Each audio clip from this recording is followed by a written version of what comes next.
शिमला में फिर गहराने लगा मस्जिद विवाद। देवभूमि संघर्ष समिति ने सनातनी सब्जी वाला के पोस्टर लगाकर की शुरुआत। मुस्लिम पक्ष आपस में उलझे, बोले जाएंगे कोर्ट। नमस्कार, मैं हूं पंकज पंडित और आप देख रहे हैं Samachar first to the point. Himachal Pradesh में शिमला में संजौली मस्जिद विवाद जो नगर निगम आयुक्त कोर्ट के फैसले के बाद थमता नजर आ रहा था, एक बार फिर से वहां पे विवाद बढ़ने जा रहा है। एक तरफ जहां मुस्लिम संगठन आपस में उलझते नजर आ रहे हैं, क्योंकि पहले मुस्लिम पक्ष की ओर से खुद जो है कोर्ट में कहा गया था कि वे स्वयं अवैध मस्जिद को गिराने को तैयार है, वहीं एक और मुस्लिम संगठन ने अब इस मामले में हाई कोर्ट जाने की बात कहकर इस विवाद को एक बार फिर से नया मोड़ दे दिया है। वहीं दूसरी तरफ हिंदू पक्ष की ओर से भी देवभूमि संघर्ष समिति ने आज एक नई शुरुआत की है और उन्होंने शिमला में जो सब्जी वाले हैं वहां पे पोस्टर लगाना शुरू कर दिए हैं, सनातनी सब्जी वाला। और उनका कहना है ये अभी शुरुआत है, सब्जी वालों के बाद ढाबे से लेकर हर दुकानों पे इस तरह से बोर्ड लगाए जाएंगे। और वहीं दूसरी तरफ इस पूरे मामले के लिए टाउन बेंडिंग कमेटी के लिए प्रदेश में विधानसभा अध्यक्ष ने एक समिति बनाई है, उसकी सिफारिशें अभी आनी है, उस पर लोगों के सुझाव मांगे गए हैं। आइए तो विस्तार से करते हैं इस पूरी खबर पर क्या है मामला और किस तरह से एक बार फिर से शिमला में बढ़ सकता है तनाव। शिमला में अवैध मस्जिद विवाद को लेकर के लगातार एक माह तक तनाव चला था। शिमला नगर निगम की आयुक्त की कोर्ट ने जो है वो मुस्लिम जो कमेटी है, मस्जिद कमेटी, उसके द्वारा दिए गए एफिडेविट के आधार पर शिमला में जो मस्जिद का अवैध निर्माण था उसको गिराने के आदेश दिए थे। और आज ये जो अवैध निर्माण गिराने के आदेश है उस पर नगर निगम के आयुक्त ने अपने हस्ताक्षर कर दिए हैं और शुक्रवार तक मस्जिद कमेटी को ये नोटिस मिलने की संभावना है। इसके बाद मस्जिद कमेटी के अनुसार वो स्वयं अपने खर्चे पर इस मस्जिद को गिराने का कार्य शुरू कर देंगे।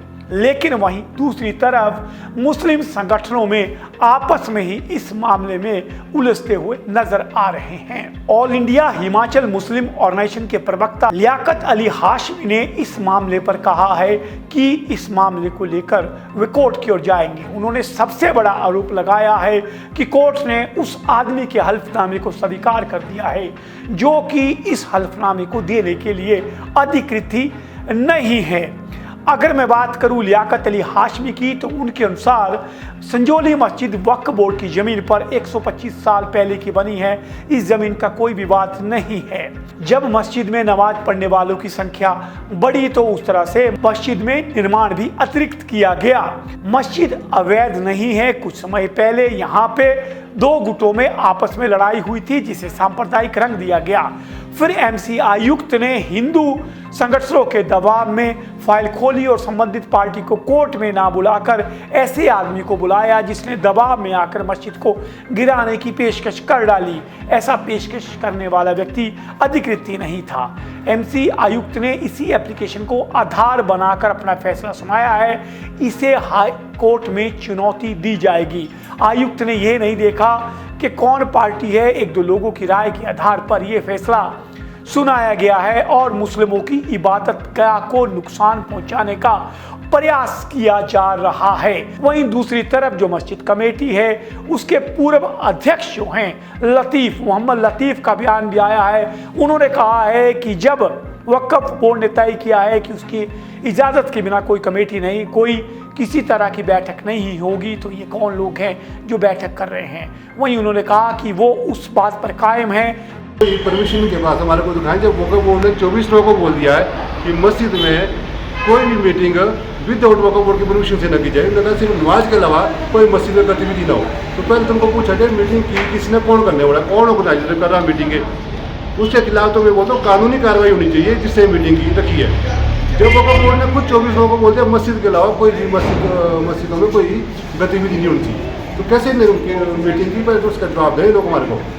ये किसने को ऑथोराइज किया मीटिंग के लिए, क्योंकि वक्फ बोर्ड ने 24 लोगों को बोल दिया, क्लियर शब्दों में लिख दिया कि कोई भी मीटिंग हमारे पूछे बिना नमाज के अलावा कोई गतिविधि मस्जिद में नहीं होनी चाहिए। तो जहाँ तो कोर्ट की बात है, कोर्ट में हम किसी को नहीं रोक सकते, तो हमने तो स्वयं लिख के भी दिया। हमने आज भी वक्फ बोर्ड ने अप्लाई कर दिया कुछ हिसाब से कि भाई हमारे को जल्दी से जल्दी से ऑर्डर दिए जाए। और जैसे ऑर्डर आएंगे तो हम पैसा अरेंजमेंट करके काम शुरू कर देंगे।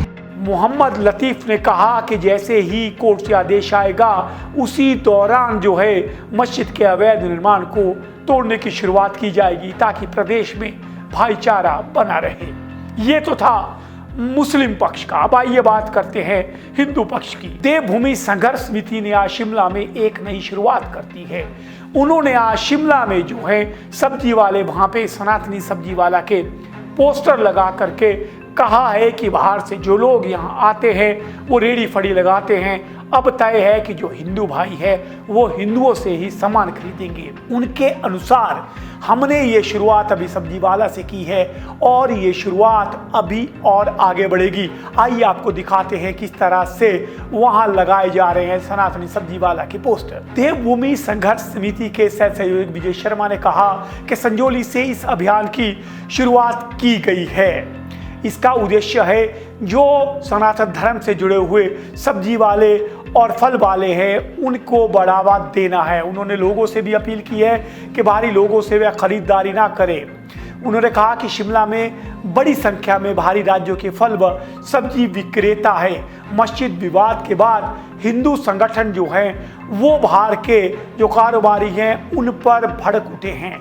अगर मैं बात करूं, इससे पहले जो प्रदेश के मंत्री हैं विक्रमादित्य सिंह, उन्होंने भी नेम प्लेट लगाने की बात कही थी जिस पर बहुत बड़ा विवाद हुआ था और उन्हें शिमला जा करके सफाई देनी पड़ी थी।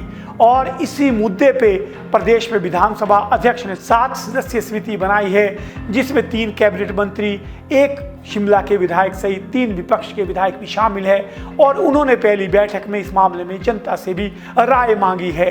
तो कुल मिलाकर के शिमला में आने वाले दिनों में इस पूरे मुद्दे को लेकर के हिंदू संगठन और मुस्लिम संगठनों की बयानबाजी से तनाव बढ़ सकता है। अब देखना है इस मामले में सरकार का क्या रुख रहता है। क्या ये जो मुस्लिम पक्ष हैं जो अलग अलग बयान दे रहे हैं ये क्या कोर्ट में जाएंगे या अब कोर्ट का नोटिस जब मिलेगा उसके बाद मस्जिद के अवैध निर्माण को गिराना शुरू होगा। कई सवाल हैं जो मेरे और आप हम सब के जहन में हैं। जैसे ही इनके जवाब आते जाएंगे हम भी आपको अपडेट करते जाएंगे क्योंकि आप देख रहे हैं Samachar first to the point.